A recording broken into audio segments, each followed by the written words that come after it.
got another VCR. This time we've got a Panasonic NV-G40. The service manual also covers a G45, but I don't have one of those, so yeah, we're not going to do that.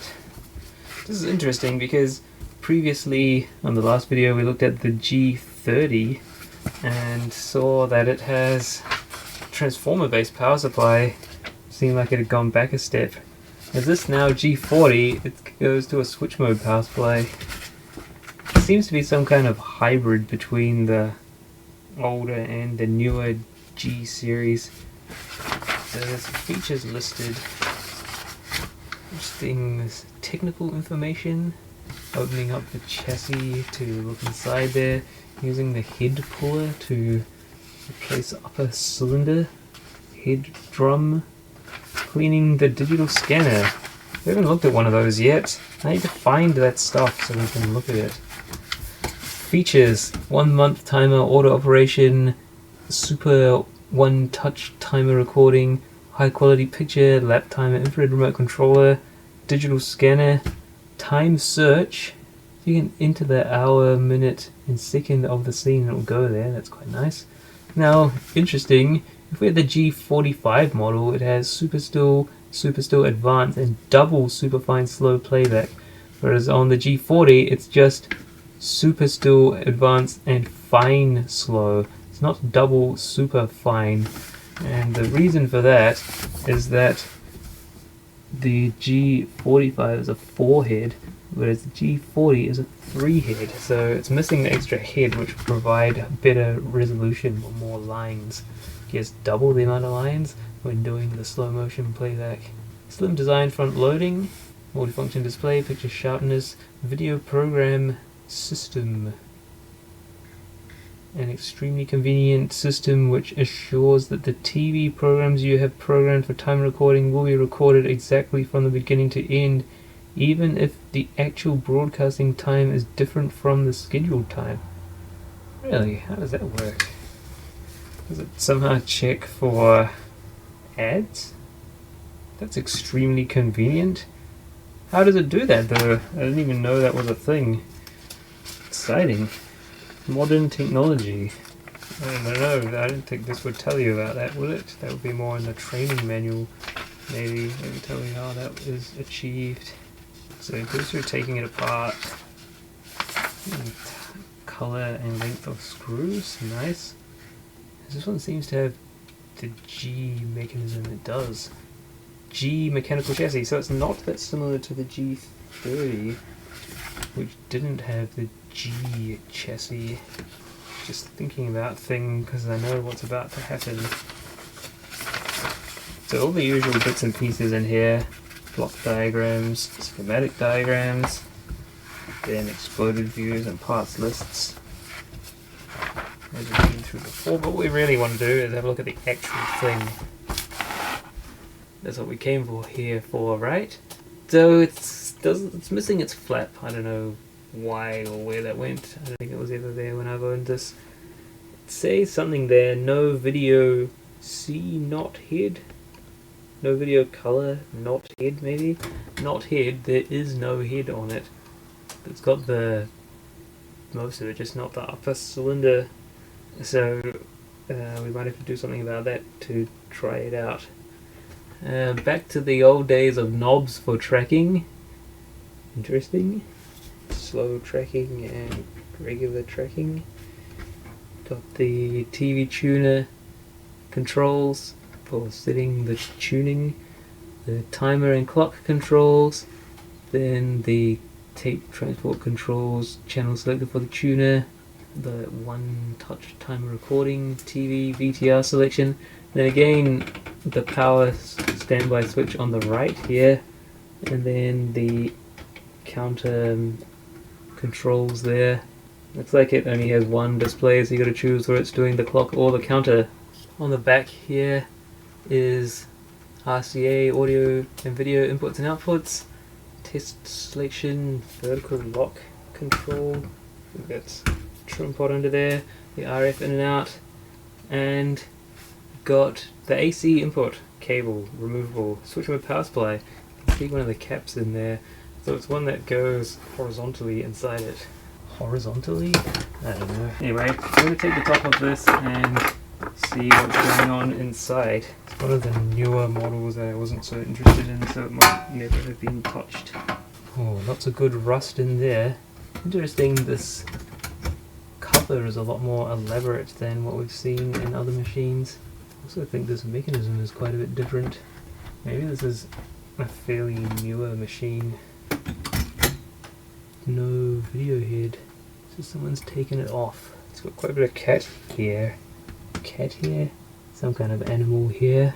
You can see in a few places another fluff around there, hairs in there.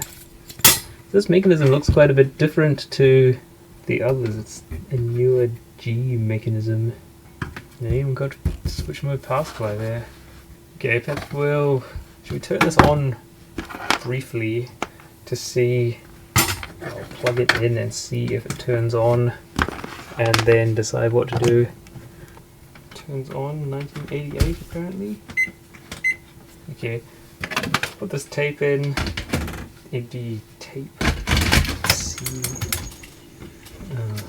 Oh, it's one of the newer mechanisms that doesn't like that this doesn't have the flap on it. You might be able to get away with that by some very careful pushing. If we're careful. There we go. The half loading post there enters fast forward mode. Very good take up.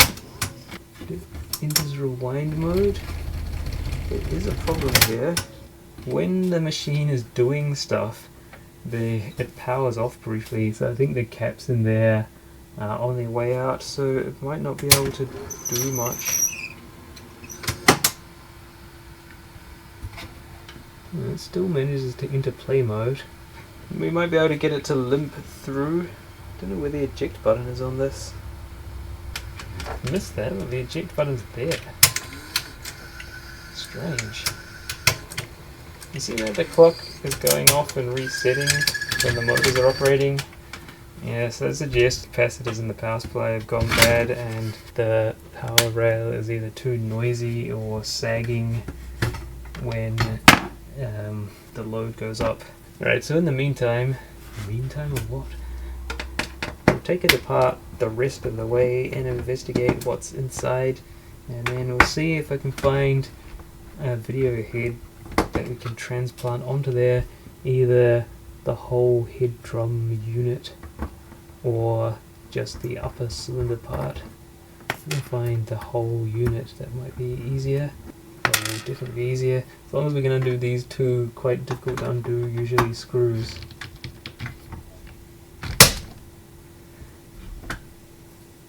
Otherwise you won't be changing the head. Yeah, we got them off. Not easy, but they undid. And see, this construction is different. In the other more newer G series VCRs, the power supply was over here, and I think the board took up more of this space here onto that, or an equivalent to that. But this one's not like that. It's a different shape. There's surface mount parts on the back side of it. Interesting.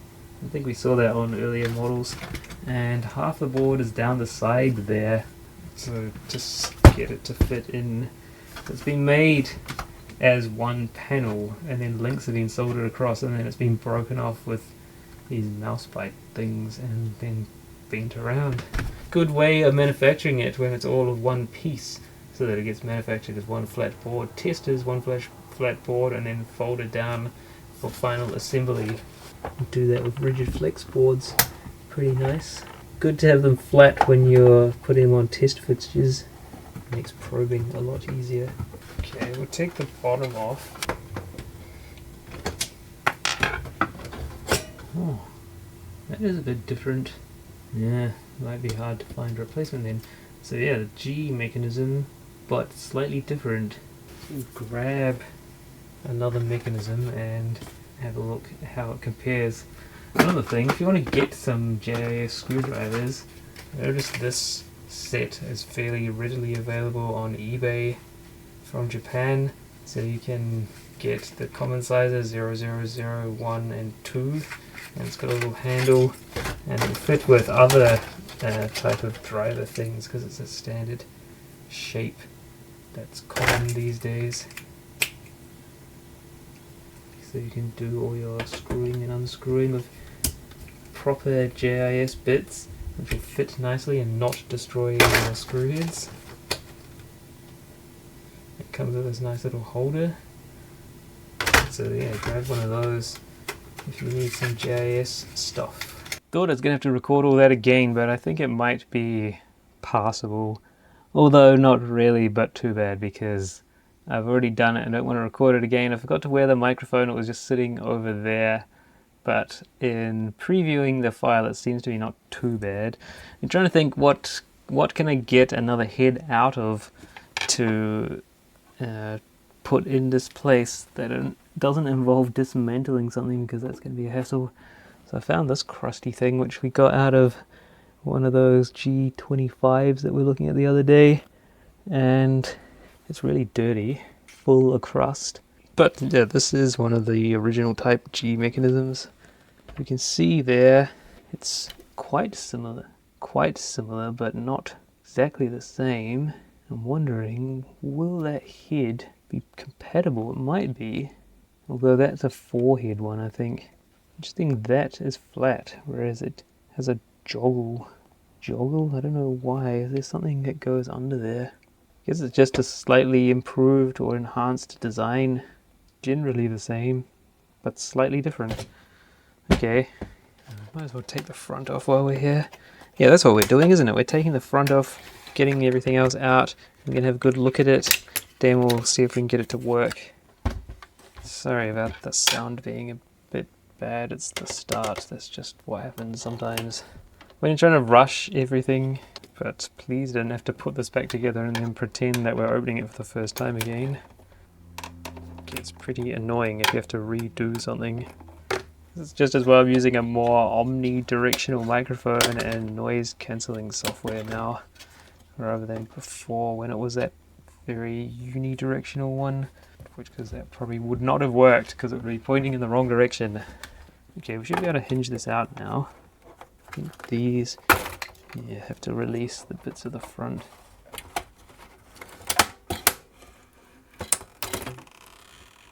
Oh, they got bent out a bit. I wonder what was holding that. Maybe there were clips. Maybe there was clips. Was. Oh, that wire got ripped out. Oh, that's dodgy, isn't it? That's very dodgy. Yeah, so previously, on the older versions, they had a nice connector there. Surface mount attached to that board. It is interesting. The solenoid now has... The wire going to the solenoid has more stuff on it. I think something got moved. Don't know. See, this one, the older one, it's just 2 contacts coming back down to where the solenoid is. This one has 4. Some kind of other sensor or switch or something there. And then there's only 4 contacts coming down to this one, whereas this one here has 5. Guess it got optimized. Also looks... I don't know, maybe it's the same. Yes, but this is pulled out, and it's some gross stiff wire, and some kind of stiffener thing glued onto it, taped onto it. Now somehow we have to get that plugged back in.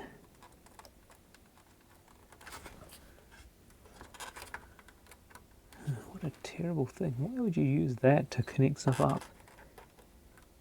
Does it save much cost?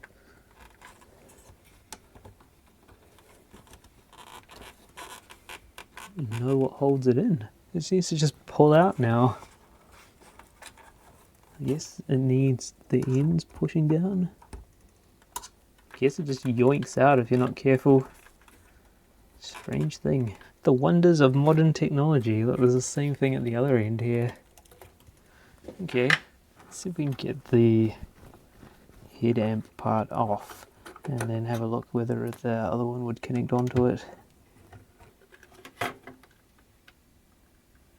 And it's already different, isn't it? Because it has less wires, just one wire going to it. I think this one is already not coming off because the screw head there is already mounted. Well, the workaround to that is to get your number 1 and take this bracket here off. Yeah, I suspected that. There's a different number of pins there because it's for a different, that's got an extra head on it. But this part here might be compatible unless the diameter of that is different to that. Yeah. Bit difficult. I have this special measuring thing, but battery's always flat, as you know, in these things, so I'll just pretend by just bringing that over. Yeah, it might be the same size. Perhaps we should try do that then. See if we can get this head off without destroying it. It looks very dirty. And put it on there. This whole thing is dirty and gross. I'm going to desolder that stuff. Wondering, since it's not a through-hole plated board on there, it's just a single-sided one, can we use the simple desolder pump thing? This guy.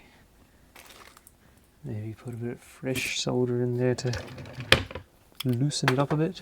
Just get this good portable soldering iron thing. Let's see what happens. This head's very dirty, so it might need a bit of polishing up. Someone's already replaced this head, and they didn't solder the wires back on completely. To get somewhere to put the droppings from the solder pump, desoldering pump.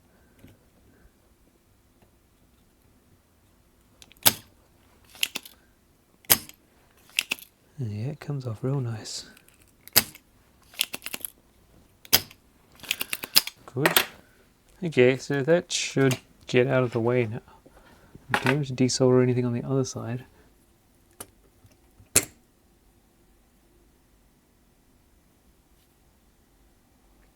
No, it's not going to fit, is it? It's a different type.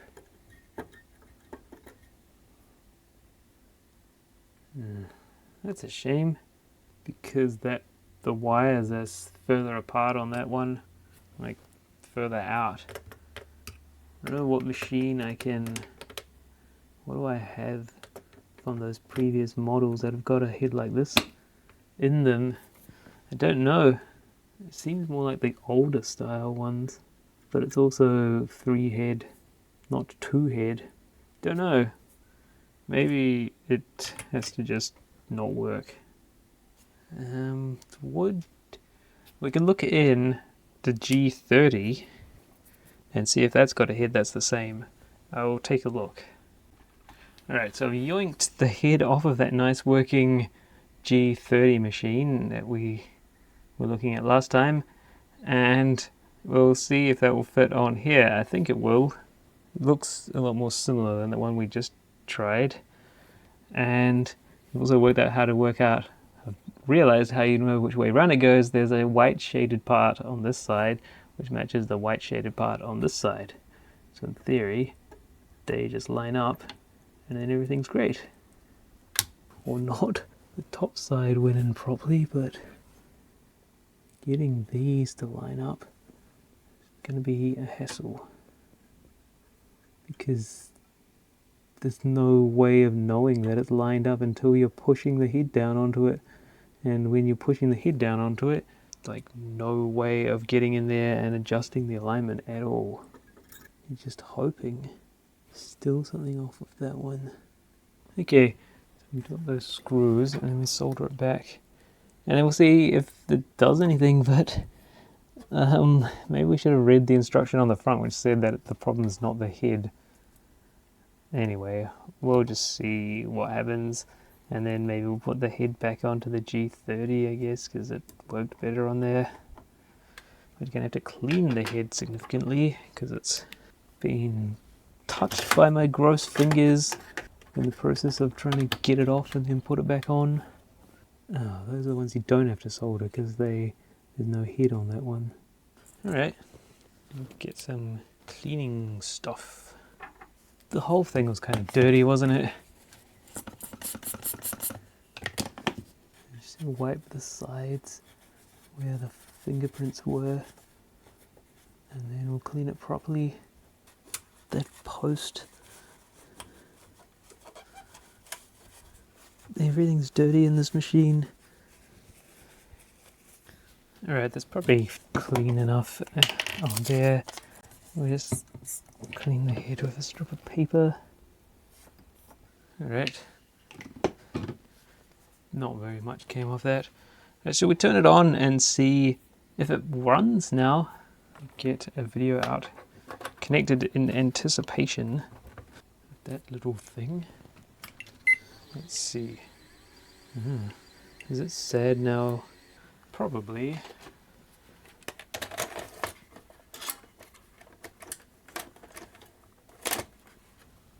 What? Yeah, that pulled out again. Maybe it's... what a waste of time then. I didn't unplug anything else, did I? Is it just that? Oh, that's dodgy. This wire here has less cores than there are pins.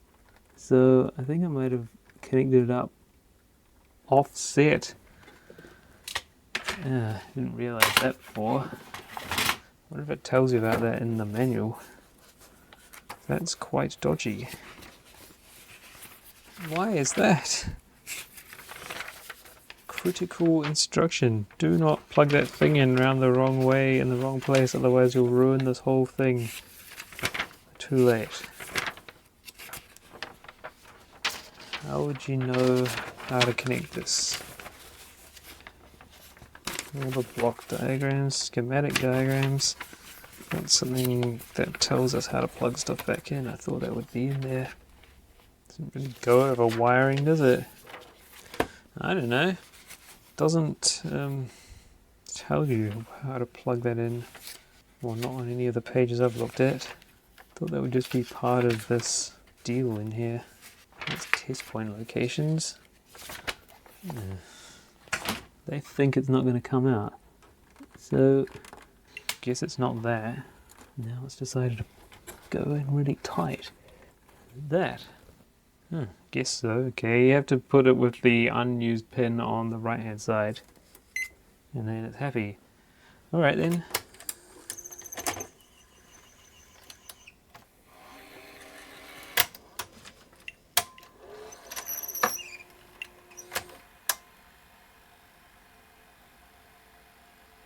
Nothing. Ah, that's a shame. Not even like some fuzz. Definitely got that hooked up right.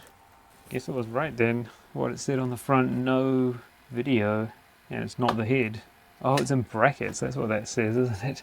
It says no video, and then in brackets written not head. Okay, so yeah, we proved that. There's no video, and the problem is not the head. So there you go. Where does the head plug in? Into that, I think. That someone else has already determined not economical to repair. Mechanism works. Right, so we'll have a look at this while we're here. Yeah, it's all great except for it not working. So in here we've got this extra board that folds down off the main board, which I think's got servo stuff on it. Servo and slow, and then cylinder drive over there. Oh, interesting, that's not on the board itself, the little board from the head. And then luminance chrominance stuff on this board, so presumably that fault lies either on there or on the head amp part. And TV tuner stuff here. System control on the main board with that main IC there. And probably that thing there is a motor driver for the...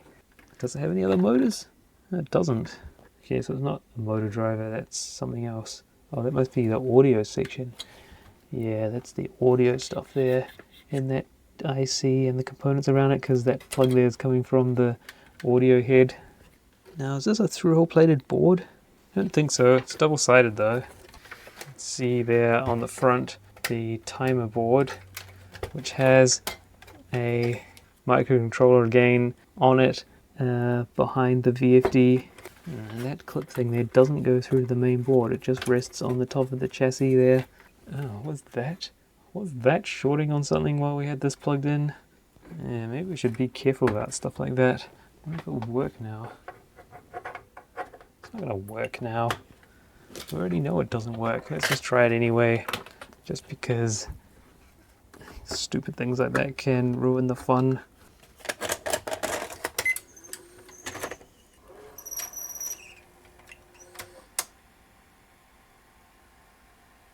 What?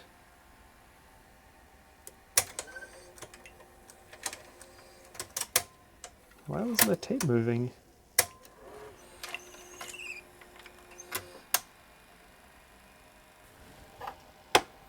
Oh.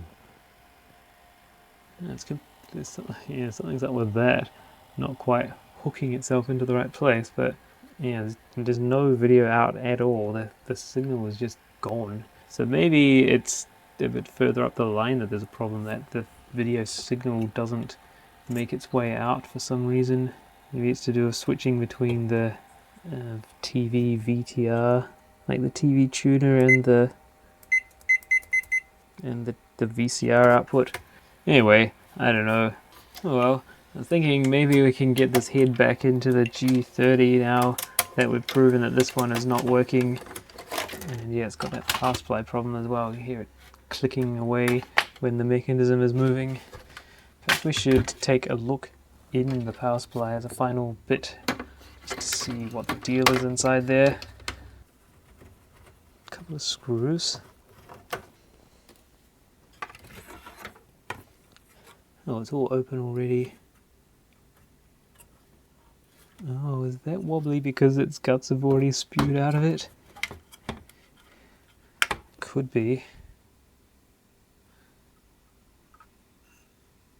Or has someone already replaced them? I think so, yes. Someone else has beat me to it and already replaced some capacitors.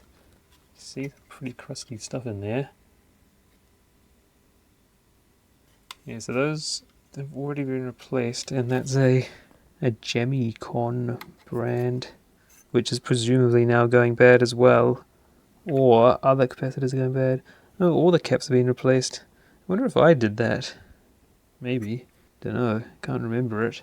Yeah, so there you go. This caps have been replaced, but it's still dodgy for some reason. Either because it's not the power supply that's the problem, this one, it's some further up the chain. Or because these caps have gone bad now too. Yeah, even the one on the primary side has been replaced, which is important, otherwise it might blow up. Luckily they used the proper connector for the power supply on this model. I don't know why they didn't do that on the other ones. Well, they used a stupid connector there. Alright, we're going to put this back together just because, and it's going to try and, well, we're going to move that video head back to the other machine, the G30 that it came from, because that machine kind of works, so we might as well keep the working stuff together. This video a bit more relaxed than others. I don't know, it just seems to be paced slowly.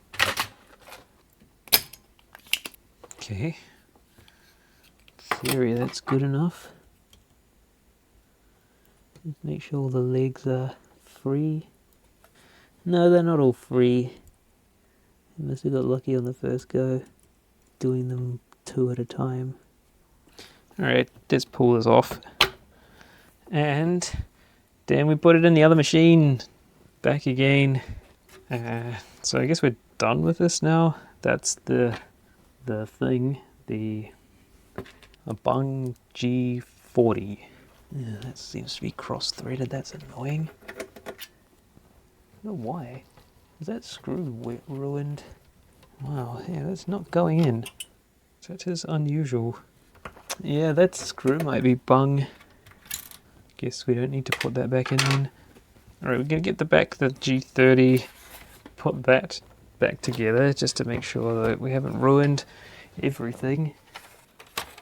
And we'll test it as well, just for fun, and then we'll finish off. Alright, so this video head Gonna go back in there, around that way.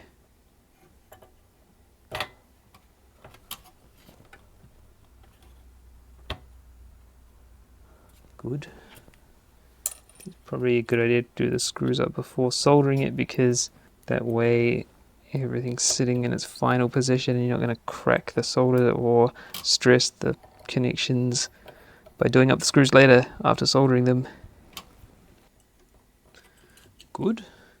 Okay, so this is a perfect working order machine, really awesome and good now. So we'll just plug it in and try it. Since we're here, I want to miss a chance to try a VCR out. I should probably clean the head a little bit, since it's got my fingers poking all over it. Don't really want fingers poking all over it.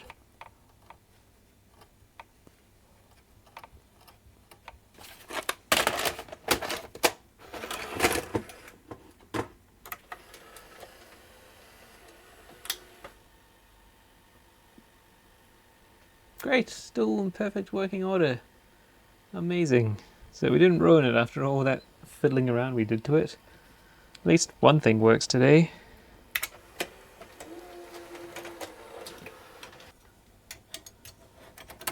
So that thing can go back together.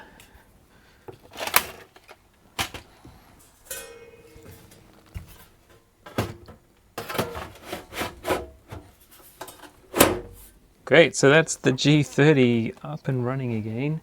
Didn't ruin it. And here's our ruined G40. We'll just put that back together and then that'll be us. So there you go, that's what's inside a G40. Be very careful with that cable there, because otherwise bad stuff is going to happen. As it did. It behaves weirdly until you work out which way around that cable's supposed to go. Ooh. That's just the sound of the board like reconforming back to its original shape. Little grounding wire.